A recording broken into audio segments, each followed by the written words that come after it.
Hey, all. Uh, Back for another week. Excited to have you all. There's always things to be talking about. This week was a little chaotic, I would say, at least on our end. I know things are pretty quiet industry-wide right now, but in our office, it was not quiet. It's a good thing. We actually were really excited this last week. We had our elite agent trainings, which are 2 days. We bring out partners, prospective agents, current agents. To our headquarters, show them around, work with our staff, and we go through a 2-day training we kind of think of it more of like a quick start and really higher level training for agents to help them succeed in the industry. So, putting together curriculum with them, spending all the time with them, coordinating meals, transportation, and it's nice. We get to know people a lot better and spend time with them. There was just a lot of logistics this week, so we were really busy. I can't say that I was really busy doing that. I was on my deathbed earlier this week, so I was staying clear. Mike was really busy. So I was very busy, yeah. I'll let you talk about that a little more. Yeah, so those Agent Elite trainings, I think it's something that we do that's really unique, that's been super impactful, and we've kind of changed the branding and packaging on them a little bit, but we've been doing them for the past 2 years, and usually we do them pretty consistently during OEP and lock-in, and then, kind of hit the pause button. We have one last one, typically a last hoorah before AEP. Correct. Yeah, and what we really try to focus these trainings on, I really feel like they're the kind of trainings that other people try to sell membership programs to or sell as like a seminar type package or whatnot. Correct. But they're focused around deep industry knowledge that'll help you be a better agent right now. Like what kind of information do you need to sell in January 2025, and how can you be effective? And it's really good. I think the agents like it. We had 30 agents that we flew in from around the country. And then more local or maybe a state over that drove. I think, how many did we have overall that attended this time? Over 55, and so it's a deep 2-day training, and, a lot of our different staff members kind of chime in with some of their areas of expertise. And then we give a lot of deep context and very specific information, even some of the stuff that we can't or don't really talk about on the podcast. Right. I mean, to kind of give people more of a grasp or an idea on it, I mean, we talk about the nuances and the differences between carriers and kind of how they operate, and what certain carriers are good or maybe deficient in other areas. We talk about, commissions, and we talk about how they work, and, also give tips and tricks on how to manage your cash flow and be successful in this business, which is really hard to do. That's kind of what we're going to talk about a little bit in today's episode. So yeah, we talk about that because, again, part of being successful is more than just being able to know products and sell to consumers. It's those aspects of running your business. So we talk about that. I mean, we go through some compliance things, just things that, are pretty avoidable that agents will do, whether intentional or unintentional. We think a lot of times it's just because they don't know better and they've never really been taught. So we just go through some light compliance things, but more we like the other aspect of it where we go through either selling in the field and some aspects on how to be better at generating leads and closing more business if you're like a local market agent. And then we also really go through scripting over the phone, going through intros, say this, not that, how to close things out, how to close more on lead types. So we really go through in those 2 days in broad topics, but that overall will move the needle, so to speak, on a business. Well, and a lot of the interesting things about trainings are it's changing so fast right now, and things are staying on the cutting edge of information and what's going on and how to be better as an agent are really the things that we focus on. And so we brought agents in. I think we had agents from Florida, Texas, Virginia, California. I'm trying to look at our list. Arizona, Des Moines. We had basically a smattering all across the country. Right. And one of the things that a lot of the agents liked was they felt that it was very collaborative. So we're giving instruction, but the agents are also sharing tips and tricks from their marketplace. And, one of the things that I think is advantageous is agents kind of tend to all do the same thing in similar marketplaces and things like that. And there's always outlier agents or techniques or business practices that other people do that may give ideas or best practices to other agents across the country. Yeah, and you'll find that too, that a lot, what Mike's talking about, a lot of these concepts are interchangeable, that you can deploy that in your market. And honestly, if you're in the same market, typically agents won't collaborate and share their best practices with their competitor that's, one zip code away with them. But there's not that necessarily that competitive and, nature with somebody who's 13 states away, right? So yeah, and kind of having this forum a little bit, there's, the discussions, the training kind of meanders a little bit, but two of the takeaways that agents were very, very interested in that we'll expand on a little bit today, and then talk about how we can continue to be effective and productive all throughout the year in different seasons. They were very, curious or wanting to know how the current change in the administration is going to change things for agents, the actual practicality, doing business and enrollments. And the second thing was, how are we going to keep being productive if there are some of these changes in the SEPs, specifically with, disasters pretty much being eliminated, although there's pretty much actual disasters everywhere in the country right now. So that may be affecting things as well. And then obviously the LIS and dual quarterly SEPs going away, because the way the industry had evolved to is it had pretty much become year-round. Yeah, and before we really dive into that, the one last, takeaway from our trainings before we kind of move on to another topic, I would say is one thing that we observed from our end is we, in many ways, we're always talking to agents and agencies, right? We have our sales funnels are always running. We have thousands of people in it that are just kind of converting over time. And frequently, we're to a point where we're onboarding agents daily and weekly, and it's more just converting from our sales funnel, so to speak. But, the interesting component is on our end, we're looking to see who's willing to invest time and money and effort into improving their situation and bettering themselves.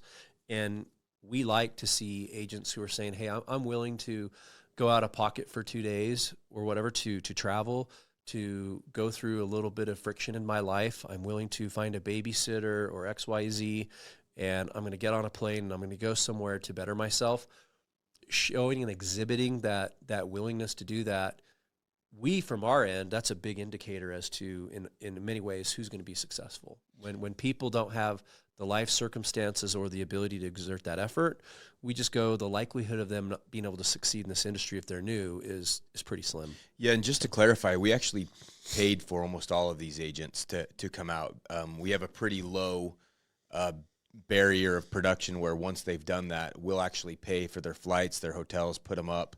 And, we invested very significantly into all of those agents.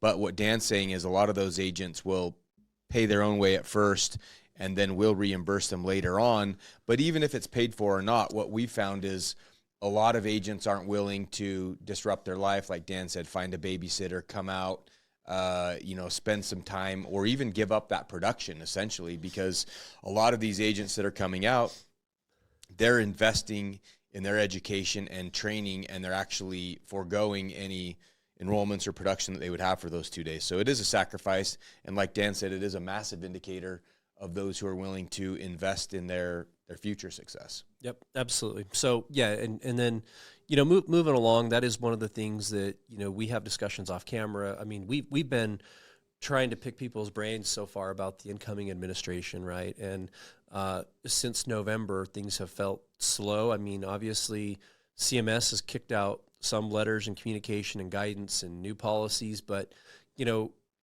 most people in the industry, myself included, have kind of disregarded some of it, knowing like, hey, I don't know that if the current outgoing administration kicks out new regs in December or January, that a new incoming administration is going to really, that this has any teeth or it's going to stick. And so there's been, it feels like a little bit of a slow, stagnant or stale time of a year as far as figuring out what's next in the industry. We all have our assumptions and a pretty good idea of some of the things that are going to happen, but until those announcements really start dropping and getting implemented, it feels like the industry at large is in somewhat of a holding pattern. Yeah. Well, this week was inauguration week, and had a whole litany of executive orders that we put out. And so far, Do we get blocked if we say? no, don't you know, it's all the new tech people. It's the era of free speech again. Thanks, YouTube, for not censoring us as much anymore. We really appreciate it. It's funny how that works, right? You have all the tech oligarchy coming back around, and now it's a bright new day. So that's just a quick note there. But we had all these executive orders, and what the only things that we know for sure that are already affecting our industry in particular is Health and Human Services and all the affiliated websites, CDC and CMS are not putting out any new information, right? Because he halted that. He put in an executive order. Correct. Right? And, there's been some people that are exhibiting a lot of consternation over that. But the reality is we have a new incoming Health and Human Services director that should be confirmed. But not yet. Yeah. But's not confirmed. And so it's just one of those things where why are you going to continue to put out a message? Why are you going to keep continuing to put out a message that may or may not be accurate? So it's not that those entities are not going to continue to put out good public-facing information, but the change in tone or direction may be shifting. So why are they going to continue it right now? So I don't think there's a lot to read into there. And then the other component that's already thrown a little bit of a wrench into things is one of executive orders had kind of rescinded or modified a component to the IRA, the Part D administration a little bit. So and the demonstration period too. Correct. Yeah. And so we'll see how that kind of lands with everything, but that can be construed as a net benefit to the consumers depending on how you look at it. There basically was a directive in there to promote additional cost-saving ways or incentives for seniors on these drugs. And of course, political pundits are going to try to spin that one way or the other.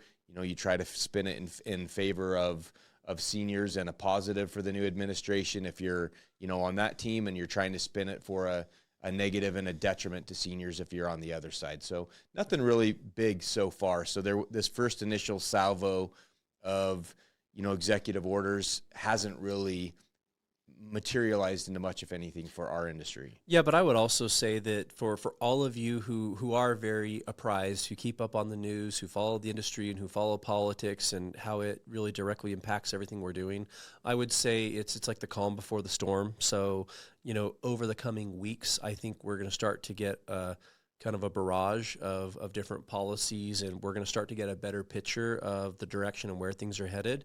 So stay tuned. It's quiet right now, but like I said, I think over the next 2 to 4 weeks, we're going to start to know a lot more, and I'm sure we're going to have a lot of pages to read, new documents, something that I absolutely love, more experts that we consult with and try to get an idea and a pulse on things. So it'll get more exciting here in the coming weeks. Yeah, but like Dan said, it is a little bit interesting because there hasn't been not only a slew of industry-related changes and information, but also it's been very, very quiet on the carrier side of things. It's almost like they're keeping their cards very close to the chest, and I imagine they have kind of a decision tree of strategies and things that they're going to do depending on how certain things shape out in the industry. Yeah, Texas Hold'em is back, as we talked about on previous episodes, where everyone's kind of waiting to see what happens. It's like we talked about, in most years, I'm already having significant pressure from carriers, right? In a lot of years, to give you all more context, AEP is not even over typically. It's in some point in November or December, and the carriers have already mapped out and prorated and have their run rates, and they know within like a 5 to 10% margin of exactly where their membership and financials are going to land. And so they're already planning out their OEP strategy. And typically I have those carriers, I'm in their speed dial. They're calling me to say, hey, here's your goals for, it looks like you guys are trending to finish here. Let's adjust and set your goals for OEP. Either you're way ahead, that's great, so we're going to keep on more, or you're behind your goal. Let's build in like your catch up for OEP, right? And so in previous and typical years, that's what's happening. Right now, it's quiet. A lot of the carriers haven't really come out of they're just now coming out of their big leadership meetings. There's still a lot of, vagueness and maybe not a clear picture about how everything's going to land with the new administration, the reimbursement environment. We saw this last year, all these carriers that were, well, we're going to plan exit. Oh, hey, these other ones, we're going to go non-commissionable. We're going to, well, we want to grow here, but not there. Well, this zip code, but not that zip code. So there was so much gamesmanship to trying to wiggle their way to profitability that, anyways, the message has not been just, yeah, go sell, sell, sell, go put your foot on the gas. It's, we're still waiting from some of our partners to figure out, where and how much. We want to be a good vendor. We want to be a good partner. We want to facilitate and help their growth, but it's a little quiet.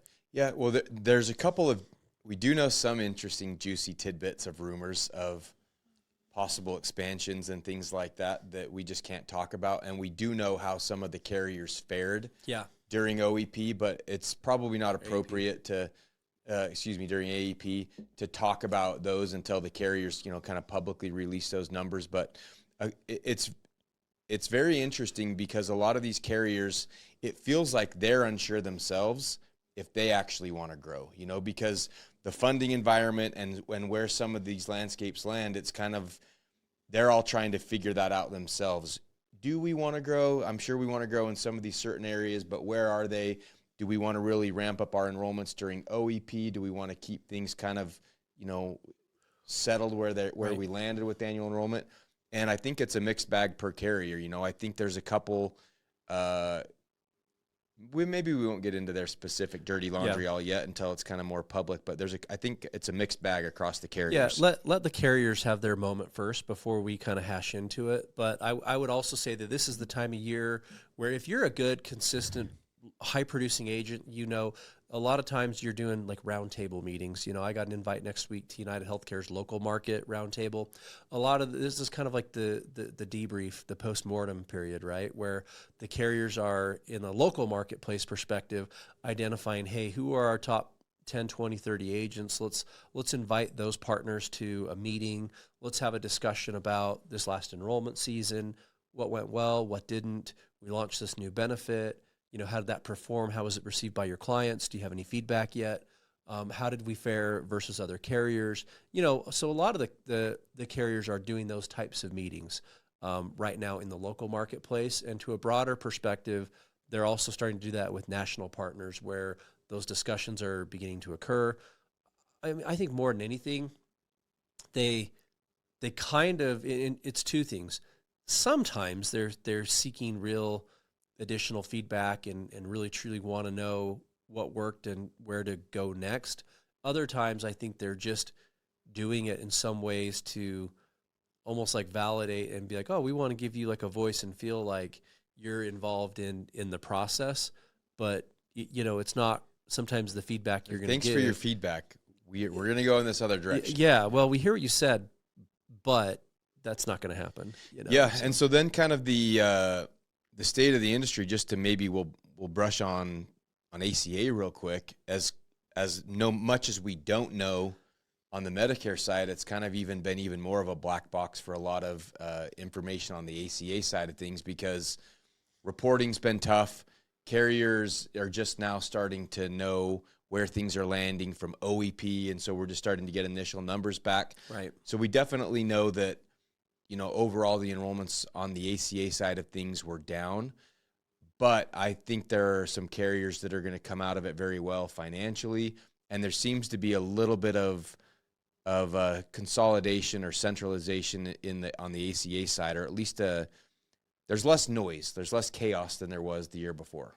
Yeah, for the industry at large, like I said, I always just remind people and hit on it that I do think we're seeing better quality, like actual enrollments and not phony, fraudulent business and just these magic numbers that are appearing out of nowhere. I do think we're seeing less fraud. I will say it was like just extremely, extremely very painful for us this last enrollment period with ACA, just having to call into the marketplace frequently. And because, we talked about it and we're critical about the whole NPN override, I still don't like the way that it was structured to where all this business gets written under the principal's NPN, and not having it tied to that individual agent's NPN, and some of it's carrier specific and not, but I don't think that's a good model. And if you tried to do things the right way, it punished you. And so that was hard. One other thing that I have noticed is there were quite a few entities, be they call centers that were churning and burning, be they agencies that were not doing things the right way, that had kind of limped into this past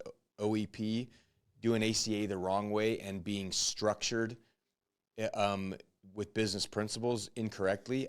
Quite a few of them, and this was kind of the last dance for them. And they are some of those types of entities that were not built with foundational principles are gone. I'll lean into that a little bit more to what you're alluding to. I was being a little vague. Yeah. I'll lean into that a little bit more. What Mike's alluding to is there's a lot of entities, a lot throughout the country who they had some institutional funding, right? Whether that institution be one, wealthy investor, whether that be, keep funding from somebody, creative financing. Yeah, whether it be a syndicate, whether it be an actual PE group, whether it be an actual carrier who said, hey, we want to have a separate entity where there's, some arm's length, and we're going to fund you this way. There were a lot of heaped agreements or just actual buckets of cash available. Some of them were without interest rates, others, truly like business principles with an interest rate.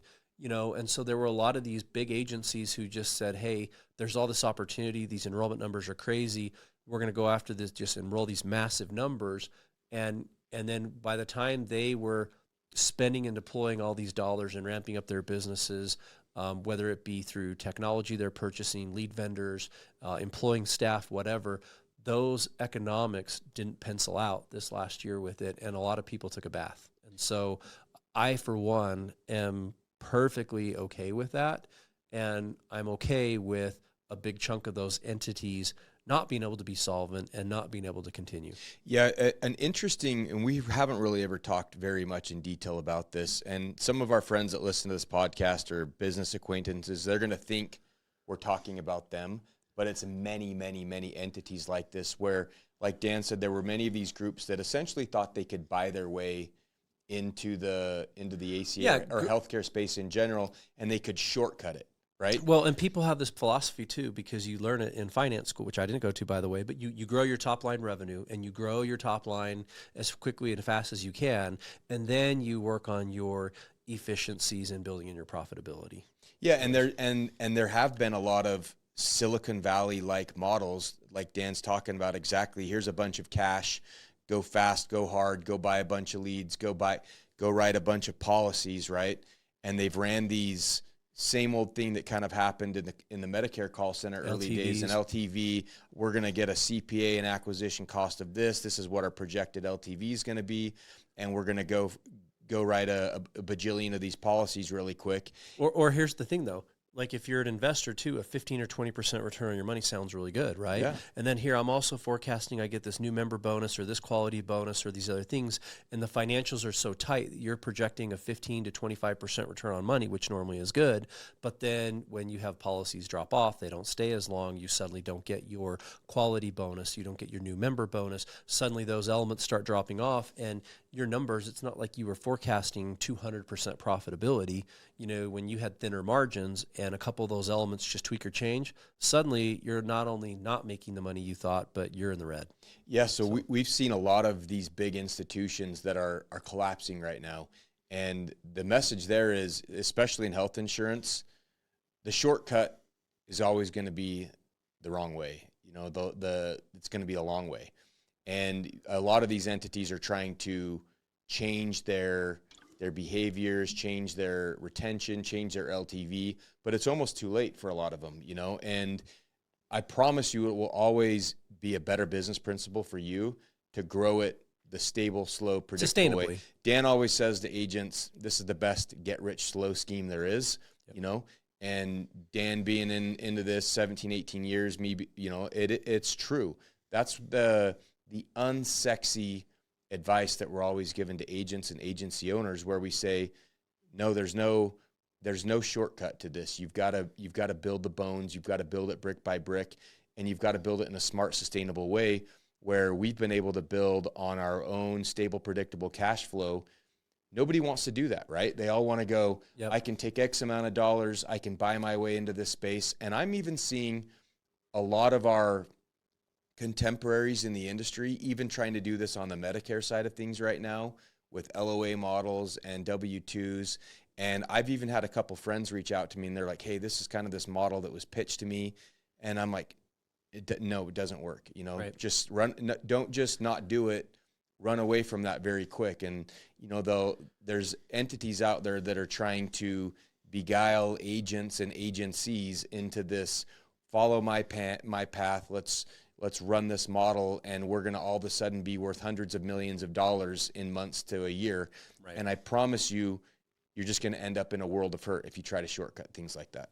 Yeah. It's bad for the industry. The other thing that doesn't happen is people don't adequately factor in risk. I mean, when you think about insurance, you have maybe some of the most conservative underwriters and actuaries, you know, that exist on planet Earth. But, you know, interestingly, on like the sales side and the growth side, that risk is sometimes not accounted for. So when these people are taking all that outside capital, you know, we certainly are in an industry that has risks, you know, political risk, that, you know, the funding environment, especially the products that people are selling, the lion's share of them have some sort of government subsidy tied to them, right? When you really look at a lot of these orgs, they might be selling ancillary products like a dental or a vision, or maybe they're selling life products who aren't getting subsidies, right? True, just underwriters, actuaries, let's build our product. Here's what the premiums need to be. Consumer buys it. This can be freestanding on its own. You know, but when you're talking about any of these products where 90% of your revenue is coming from government subsidies, there's always going to be just these risks. And people who have been entering the space to grow these businesses have only experienced the last 3 to 5 years. And so all they knew was just the printing press was on during COVID.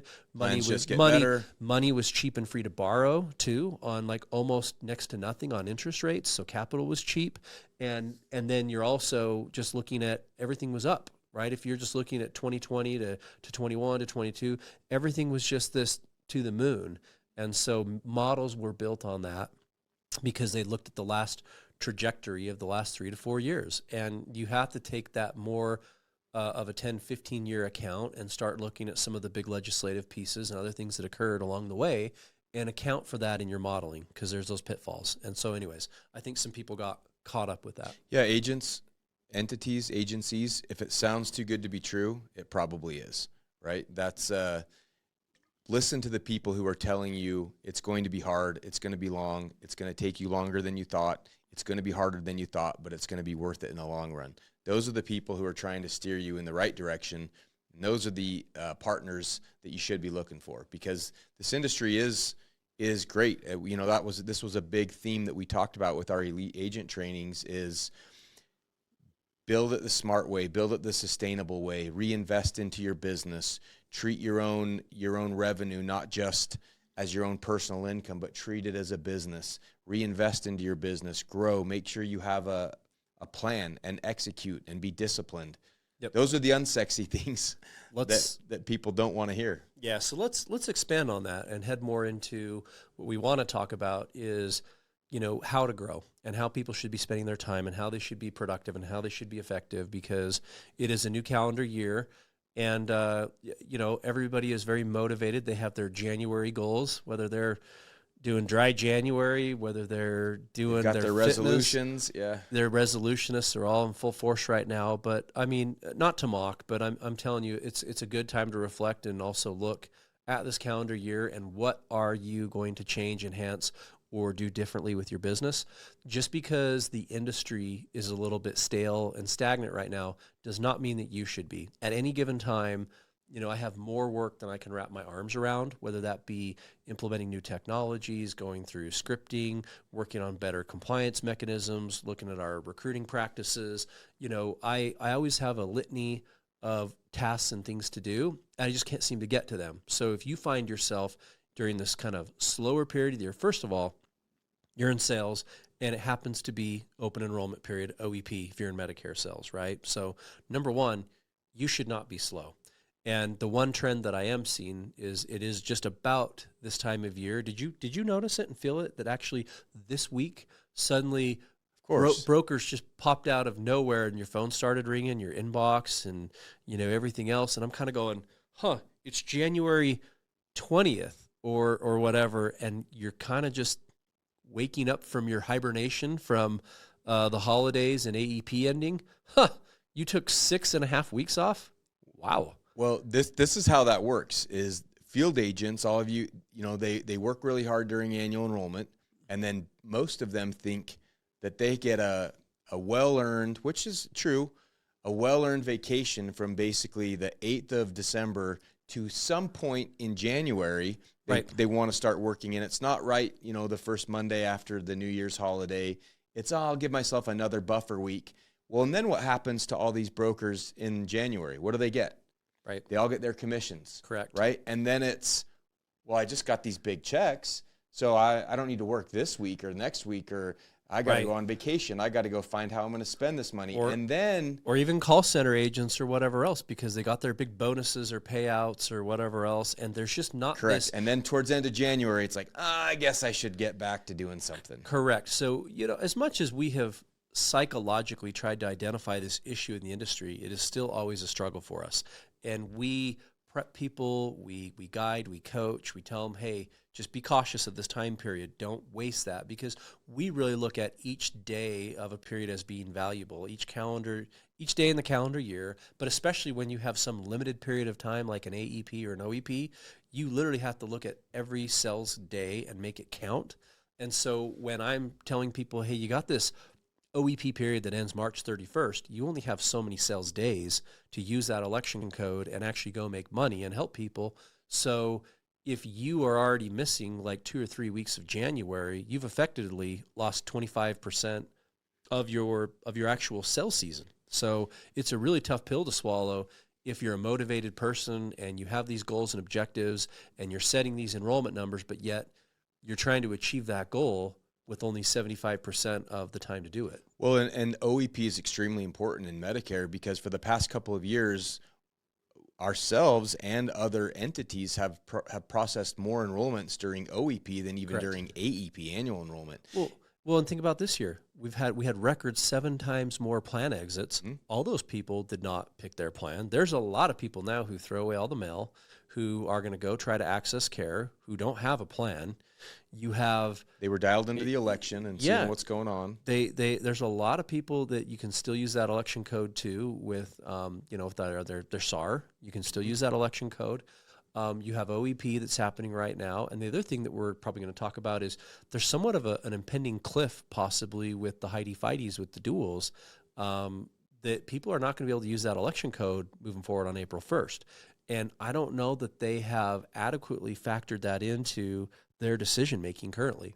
Yeah, the two SEP cliffs, because like we'd said, is if we're just being realistic, the industry had moved fairly year-round. COVID kind of broke that open.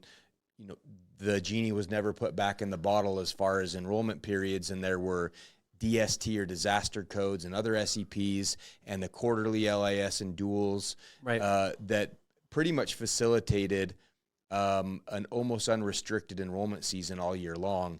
And as things are currently, as they sit, those two big SEPs or those loopholes are looking to be closed. And one of the final things that CMS tried to clean up before the last administration exited was really this big crackdown on the DSTs, the disaster enrollment codes. And during COVID, CMS actually changed that from a FEMA declared disaster, DST, to any city, county, or state or federal disaster declared would allow for an election period there. And there was a lot of ambiguity there. And so as a general rule, those enrollments would just kind of go through, and as they worked to kind of close those loopholes over the past couple of years, CMS got very aggressive with the carriers about enforcing that over the past 6 months prior to this last annual enrollment. And then one of the final pieces of the administration, they put out that new edict saying that if you want to use a DST or disaster SEP as of April 1st of 2025, that you need to call into CMS. The consumer, with the consumer, and then that CMS agent will somehow, I don't know, be the arbiter or decide if they're the ones that are going to process that. I don't even know mechanically, physically, logically, logistically how that's going to work. But we know that as it stands now, an agent can't take an application and say, oh, I see there's a FEMA disaster, I'm going to use DST. That's not as it sits right now. That's not available. So what I think Mike is alluding to and getting at, and myself included, is if I'm an agent who is in the health space selling Medicare or ACA products, it's back to you got to make hay while the sun is shining, right? Just there's that time period to do it. And if I'm you and I'm sitting there saying, hey, this is uncertain, I don't know if I'm going to be able to write these DSTs come, April. I don't know if I'm going to be able to do as much business in the DSNP side because of the Heidi-Fighty rules. I'm going to work my butt off, during OEP and try to crush it as much as I can, help as many people as I can to sustain me from a revenue perspective and a sales perspective throughout more, because you can, if these things go in as are proposed, obviously there's the good and the bad, right? There's going to be more stability in the industry, less plan changing, consumers aren't going to get harassed as much. There's going to see an increase in LTVs. So there's a lot of positives if it happens, but on the downside, you're not just going to be able to sell as much year round. So you need to be cognizant of those changes and changing and modifying your decision-making process now. Correct. Yeah. I mean, that's exactly what I'm saying. And I don't know that everything's going to continue as exactly how it's laid out right now, but there's a chance that it will, because even if they want to change some things, it's going to take some time. But let's look at what we've had happen over the past couple of weeks. We've had these terrible fires happening all over California, creating legitimate disaster zones everywhere. And then just this past week, we had this deep freeze pretty much all over the country, where it was everywhere except for Utah. Hell freezing over, literally, where you had snow in Florida and you had 10 inches of snow in Bourbon Street in Louisiana, and it's wrecking these infrastructures and causing havoc. And I'm jealous, by the way, because we have no snow. Yeah. Meanwhile, it was just freaking cold here with no snow. And so there are going to be legitimately declared disasters in basically everywhere across the country. Probably 20 states. And so will that almost, act as a buffer for this edict or the disasters going into effect? Well, not maybe only for that, a little bit, but not only that, we keep talking about it. Look, I am critical because government is not known for being efficient, right? And it's just not, it's not one particular entity, just as a generality. And so to go, okay, let's talk about all these major disasters that have just been happening. And does CMS currently have the staffing and the bandwidth within their contact center to be able to handle all those in an efficient manner? I'm going to venture to say not. Well, not only that, but we know some of the things that the administration has already done is a return to work for all government employees, which would affect CMS. And one of the very stated initiatives that they want to do is actually reduce the amount of government employees, reduce headcount, reduce spending, and that flies in the face of this whole recent movement by CMS to, let's hire more call center agents. Let's be the ones that are deciding who has consent on the ACA side and who's going to answer these phone calls on these Medicare arbitrations. Yeah. And my point has always been, we don't need those mechanisms because we already have the infrastructures and technology set up. And you're already paying carriers who can perform that too. And you're already paying carriers. You're already paying agents a commission, and we already have the legal, ethical, and fiduciary duties. We're already regulated by all state Department of Insurances. So that seems like a redundancy there. Just make a few modifications and set clear expectations with the carriers and have the carriers, communicate that down the supply chain. Correct. It's pretty easy. Yeah. So I'm going to CapCon, here in February, and it'll be interesting to speak with some legislators and hear what's happening there. But that would be this whole movement of ramping up staff with CMS and things like that is an interesting thing in play right now. And then the other thing the other SEP that's going away is the ability to change the quarterly change for LIS and duals, which has been very highly utilized. Yep. And the past CMS administration wanted, their stated goal was to give more choice and options for this underserved population, the duals that are very needy. Well, they came out and said that, the duals can only change once a year, essentially, during annual enrollment, unless they're in a Heidi or a Fighty state. Correct. And I'll be honest, we should really do a deep in-depth podcast on Heidi's and Fighties and what they are. We have 2 trainings that are coming up that a carrier is leading, and we can put the link or the announcement in the episode too for people to attend. But it's a carrier, it's very specific. Molina's doing one, and we'll have other carriers as well who are more so the tone is not, hey, Molina's the best, sell it, but they're one of the carriers that have specific products and have Heidi-Fighty states. And it's a training in depth about understanding Heidi-Fighty versus a traditional dual plan, and using election codes and kind of dispelling a lot of the uncertainties that agents don't understand. Also with duals, when is it that with the dental program that it's provided by the carrier, and when is it more defaulted to the state-run dental program that they're doing? And so I think there's some high-level training we'll be doing there virtually and in person, and we'll probably be leading a lot more of those as well. Well, my point was going to be is Heidi is highly integrated dual eligible. Fighty is fully integrated dual eligible. I'm going to be honest and say that I don't think almost any agents realistically understand the nuanced difference between Heidi's and Fighties. And I'll even tell you a lot of carriers, especially the people that are more on the sales side of things, they also don't have a very good grasp on what the difference between a Heidi and a Fighty is versus a traditional dual plan, and what the levels are difference. And we've even had carriers that have state Medicaid contracts, and they actually thought that meant they were a Heidi or a Fighty, or that they were going to be immune. Hey, we got the state contracts, so we're good. That they were going to be able to continue to process enrollments. And I was like, no, sir. That is not how that is going to work. Correct. So I think there's other agents that think, oh, it'll be okay. And I think in certain pockets in certain states where the Heidis and Fighties are fairly well established and they're actually good plans, it might actually be a fantastic opportunity for a lot of those agents. But that's not going to be the opportunity universally across the board. Well, and I think it all comes down to, again, going back to, I don't want to be critical, but you talk about like equality, and why is it that in one state a consumer has the ability to change their plan and enroll in a dual plan that's been designed for them, and in somebody a state over, that consumer just does not have the ability to do that? That's where you go, well, how is that the objective, and how is that the message that anybody wanted to achieve? Well, we know that the prior administration definitely wanted to move everything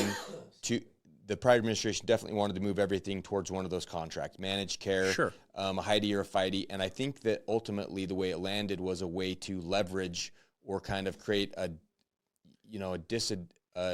disadvantage for those states that don't have those plans to intentionally already in place, force it and push it there. And then go, oh, well, if you want to have this opportunity, you guys need to move towards Heidis and Fighties. That's the only thing that I can think makes sense of that, because you're right, it creates this dichotomy of well, the next state over, I can't make a plan change, and you said I'm the exact demographic that you want to give more options. I'm below the poverty level. To. Yeah. So yeah, there's a couple of different things that if you've been used to, basically finding an enrollment period year round, that may be a little difficult. And like Dan had said, that's a sword that cuts both ways. It's going to be very positive, to keep. Everybody wants a little bit more structure in the industry, and we don't want as much changing as there's been. But a lot of institutions and organizations have ramped up sales team, and it's kind of become the norm. So there's going to be a little bit of adjustment that people need to make throughout the rest of the year. Well, and I want the last element before, we run out of time on this, episode today is I want to talk more about, I think agents should be really intentional with a plan. So, we're talking about using the election period that they have, OEP, to be productive and to really maximize that for their sales revenue. But there's a couple other ways. Ultimately, for a business, you have to think that your agent, 123 LLC, right? Like your business, and the goal should be to boost your revenue every year and boost your profitability. And so there's a couple of ways to do that. And this is when we have these agent meetings and meet with agency owners, that's what we're talking about, is saying, well, there's a couple ways to do it. One, the obvious one is just to increase your volume of sales, right? Mm-hmm. That's one way that you can really boost your revenue. The other way that you can boost your revenue is, of course, by implementing other product lines, or selling products that have better margins, so to speak. Yeah, and so that's another way that you can boost your top line revenue. And then that third way is obviously retaining and having better quality within your business as well. And so just be conscientious. It's not always about sales. So let's just say things happen and play out the way they are right now. Well, I tell agents, you're not going to sit around. That's not effective. There's always something to be doing, even in a sales role, whether you're actually being active every day and building out your pipeline for an AEP, you should be working every day. But start thinking about other ways, even during lock-in or rest of year. Roy, I think Humana is the only carrier that calls it that. But anyways, but just be thinking about ways that you're going to be growing your business. So think about products that you're going to sell or offer your clients to cross-sell them during the slow time. Think about ways to continue to look for legitimate sales opportunities as far as people aging in, turning 65, people with legitimate SEP codes, moves, institutions, facilities, things like that. There's always going to be those opportunities that you can focus your business plan around. Selling those ancillary products, we have great ones we've mentioned on here multiple times before. That's the other way. And of course, pipelining all your business, for that AEP. So just, you should already be thinking at this stage of the year, a good agent is thinking about, how am I maximizing my first quarter, like my OEP? What am I doing and how am I spending my time during my second and third quarter? And how is my time spent in my activities? How am I doing that? And then obviously third, fourth quarter, you're really talking about having a solid business plan and preparing for your open enrollment period.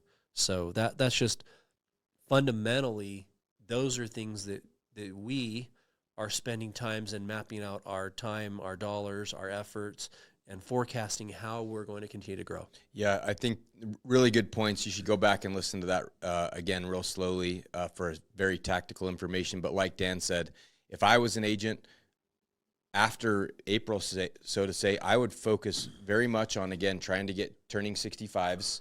Those are, of course, always the gold standard of the most highly coveted enrollments that we have in our industry. You can always cross-sell those individuals multiple policies as well.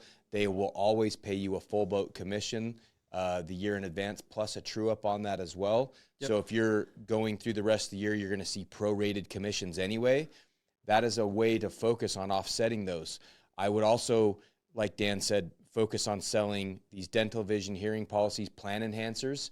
And let's say you're an existing agent and you have an existing book of business and we see a crackdown on a lot of these SEPs. I would be going back and checking in with all of my clients and saying, hey, Rick, hey, Sally, how's the plan going for you this time of year? I got a little bit more time to check in. I have another plan that we could add on to your policy that may give you some additional coverage. And those are great ways, like Dan said, to create additional revenue and profitability into your business. Can I jump in real quick? The one thing I will say too is, if you saw me, I wasn't not paying attention on my phone. I was having to do my napkin math and get out my quick calculator is what I was looking at. I've already spoken to some of our agents that I know who have already said, hey, I've got my book of business, like my clients, whether that be that they're all remote or whether I'm in a local marketplace and I drive and meet with them at the kitchen table. Excuse me. I already know what my book of business size is, and I'm going to start really offering them this suite of these two ancillary carriers, and I already know what those commissions are going to be. And keep in mind, these are products that we feel like are quality products. You're not selling junk insurance. There is value to them. It's with a good carrier. We're talking hospital indemnity products, dental, vision, sometimes cancer policies. The agents have basically landed on and said, look, there's a million ancillary companies out here. We tend to like companies like Golden Rule. We like GTL. We like Allstate, NCD, better carriers that we like. And these agents are saying, okay, here's what I'm going to cross-sell and offer my clients. I have a book of business of 1,500 clients. I'm going to convert 10 to 20% of these people. And I already have agents who go, I already know I'm going to do this for 2 months and make $52,000 in 2 months. Just going to my clients, having a very casual conversation. A lot of them actually appreciate it when I'm approaching them. And to give you more of a perspective too, like I built something in our retention department. We call it like our customer satisfaction survey. And it's outbound calls to people to say, essentially, how was your experience with the agent? Were they professional? How was, XYZ. Did they give you clear expectations? Do you understand how to use your plan? Do you understand how to access care? Things like that. And then did they discuss with you, what things your plan covered? Did they talk to you about it, what it didn't cover? Did they talk to you about, were you interested in extra dental or vision or hospital coverage? It's just more of a survey based, but you'll find that even by being professional, having a touch point and doing more of a survey, you really do find that anywhere from 10 to 50%, depending on your marketplace and the products that people are on, they want the products. And so it's really easy to just say, oh, well, perfect. Did anybody address that with you? Oh, well, I can help you with that today. Let's talk about that. And they're immediately selling products. Yep, exactly. So there's those things that you can shift your focus into to increase revenue, increase your retention. But I would also use those as times to, if you do get slow, go develop other, local market opportunities. Go find other lead sources if you're doing sales virtually or remotely, because either way, there's still 50, 60, 70, how many other actual legitimate SEPs that are going to continue year round that have always been around. And when I was coming up in the industry, I would go work with realtors. I would go work with community managers and 55 plus community managers, because those people were always moving, right? Moving from out of state, moving from in state.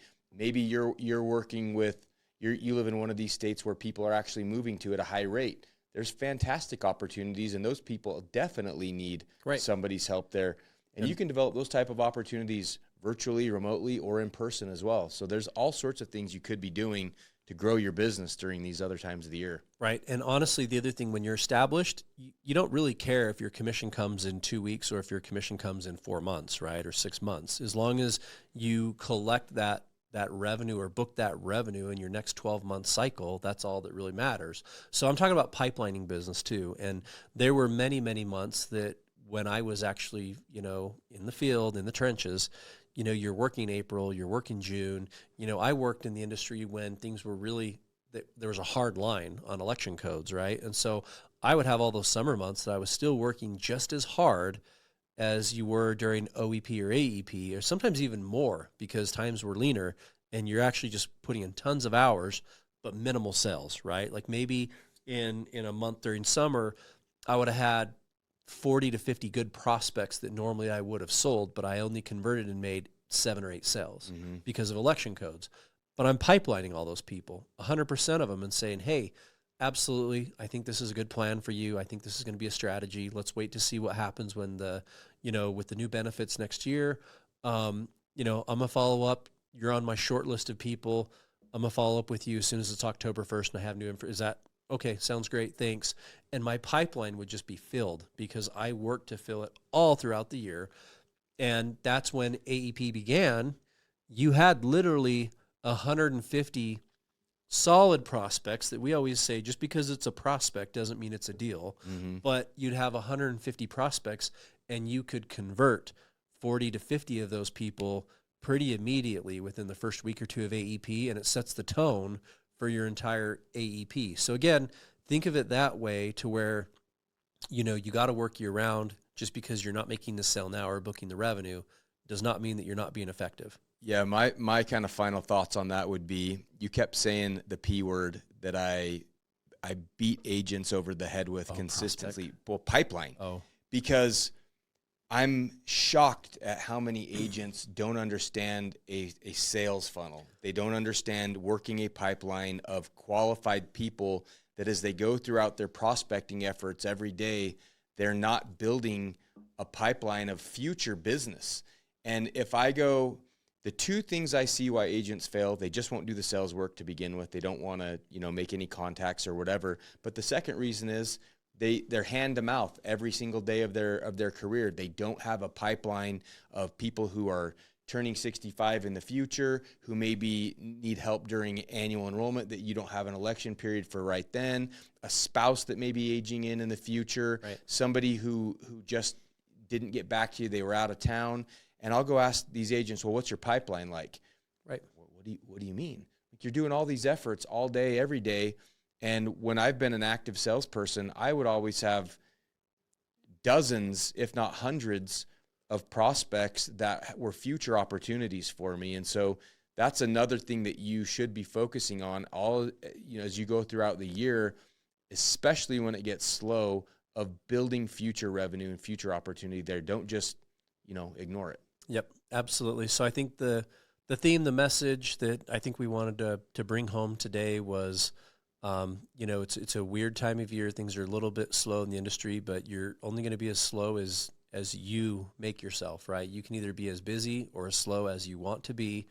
You really determine that with your efforts, your mindset, and essentially like your game plan that you have for the year. So, obviously I'm sitting back here encouraging you all to be highly productive, to go be motivated and to go make it happen. If you're just kind of sitting around waiting for, I always talk about like the Dr. Seuss book. If you're waiting for the wind to fly a kite, if you're waiting for the fish to bite, if you're waiting for, you're just kind of waiting around, it's just not going to happen for you. So you got to go make it happen, go have your plan this year, go execute.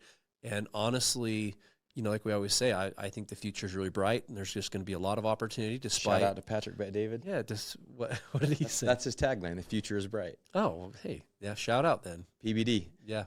Anyways, but a lot of opportunity, and we're really optimistic about this year. So yeah, absolutely. I like the saying, I think it's Warren Buffett, be fearful when others are greedy and be greedy when others are fearful. And I really think that as the industry is in a little bit of a state of paralysis right now, those of us who have a aggressive plan and a decision tree for if this then that are going to be the ones that really shoot out the gate as things kind of start clarifying. And you all should have that same attitude and mentality. And then as we go through, open enrollment is still very, very precious time where you can be highly effective. But as we start going into these other questionable months and times of the year, treat it like the off season. If you were a sports athlete, make sure that's where really the true gains happen, is those kind of incremental efforts you put in when others aren't doing it. So yep. That's all we got. That's all we got. Have a great week, guys.